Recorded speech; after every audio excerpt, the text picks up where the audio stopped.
കറി ഒന്ന് പതുക്കനൊന്ന് തിളച്ചിട്ടുണ്ട്. കടുക് വറുക്കാം. ഇപ്പം നമ്മൾ വെളിച്ചെണ്ണ ഒഴിച്ചു കൊടുത്തിട്ടുണ്ട്. ഇനി വെളിച്ചെണ്ണ ഒന്ന് ചൂടായി വരുമ്പോൾ നമുക്ക് കുറച്ച് കടുക് ഇട്ട് കൊടുക്കാം.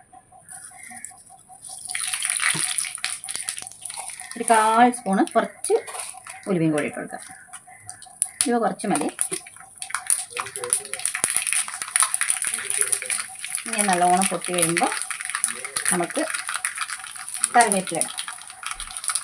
ഉണക്കമുളകും കൂടി ഇട്ടാൽ നന്നായിട്ടുണ്ടാവും. ഞാനിവിടെ ഉണക്കമുളക് ഇടണില്ല, ഉണക്കമുളക് തീർന്നിട്ടുണ്ട്. നമ്മൾ കറിവേപ്പില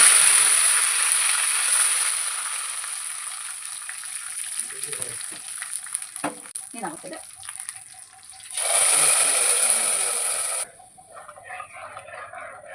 അപ്പം അത്രയേ ഉള്ളൂ. നമ്മുടെ വെള്ളരിക്കറി റെഡി ആയിട്ടുണ്ട്. എല്ലാം കറക്റ്റാണ്. അപ്പോൾ ഇത്രയേ ഉള്ളൂ, നമ്മുടെ വെള്ളരിക്കറി റെഡിയായി.